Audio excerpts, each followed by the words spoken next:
Congratulations on your first UFC finish. How does that feel? It feels great. I obviously, feel bad for the opponent's hurt, but both going in there to take each other out, and unfortunately, sometimes part of the game. You mentioned your opponent, and I don't know what it feels like to be standing there with an opponent laying on the canvas. What does that feel like when you're in that situation? Obviously, we want to get the job done. We want to win really badly, both of us, but we don't want to see each other hurt like that. Well, at least I don't. You know what I mean? So it it definitely downplays the win a little bit, but at the same time, I just hope everything's all right. And you seemed like you weren't all that excited about your win in the octagon. I'm wondering if maybe that's changed a little bit, if your coaches have talked some sense into you at all. I feel like I could have, done a lot more things. There's a lot more I wanted to showcase this fight, but you know, a win is a win, and I'll take it as a win. So it sounds like maybe you wanted to go the full 3 rounds to show off a little bit more, or is that not what you're saying? I just want to show the world that I could do everything on the feet.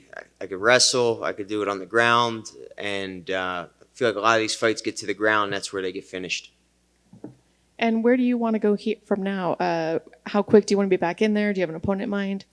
No opponent in mind. Kind of whoever they give me. I don't turn down opponents. So my coaches say yes, then it's a go. And how about when you want to get it back in there? Are you looking to get back in quick, but maybe another before the end of the year? Or you want... Maybe another before the end of the year. That sounds pretty good, actually. Thank you. Thank you. Congrats on the win, my man. Thank you so much, bro. You did. That was. I mean, again, a win is a win.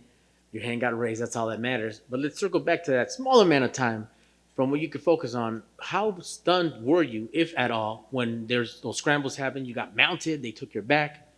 Well, definitely it's a little bit of an overwhelming experience when you're in there, but that's where the training kind of takes over. You just got to stay calm, and I think I got caught with like a short uppercut. I wasn't too hurt, but it definitely got me off balanced. And there's a little bit of a scramble, but luckily, instincts took over, and I got onto that leg. And yes, speaking of instinct, a lot of guys would have tried to pop back up, wall walk, et cetera, et cetera. What made you think, okay, I'm going for this leg attack because I know I could feel it, I got it? Well, usually, like one of the things I'll go for is like that leg in hopes of a sweep or to get back up to my feet, But if the leg's there, why go through all that, right? And he was countering good. Were you in any trouble when you guys started to? I felt he was going for that toe hold. It got a little bit tight, and then it started loosening up. And I knew I had the better position for the leg, so then I just went for the heel hook. Excellent. Congrats on the win. Thank you, brother. Sure.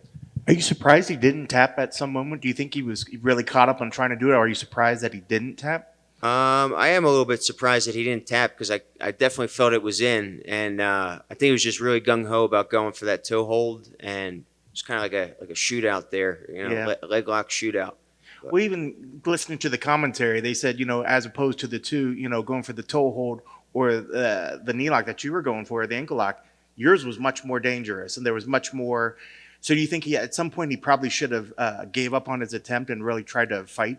I think he should have addressed, his foot. One thing with the leg locks, if you leave your foot, out there as you're attacking, you're just as vulnerable. Was there any moment or any point? I know you could see it in your face. Nobody wants to hurt anybody. You could tell that you were upset by it.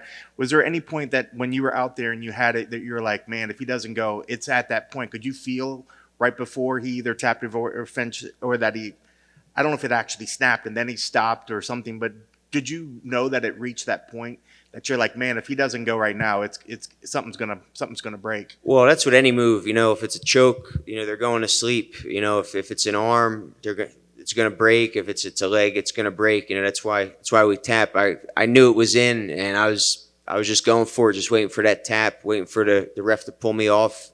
Got to get my job done. Yeah. And I know you wanted to kind of showcase some other things, but what was the game plan for him coming in that you didn't obviously get to, but what was the game plan for him? Well, now that it's over, I could talk about it. I wanted to feel him out a little bit in the first round, move around a little bit on the feet, and then start pressing him a little bit. I know he's got really good kickboxing, good wrestling, and then as the rounds start to go on, look to start pressing the pace with the takedowns. And obviously we see that you're very adept on the ground. Once you get your hand on something, were you hoping to kind of showcase the hands a little bit more so in this one? Whatever it takes to get that job done, that's kind of what I'm going to go for. But I definitely wanted to, touch him up a little bit before, at least getting to the ground. Sure. Congrats on the victory. Thank you, brother. Appreciate it.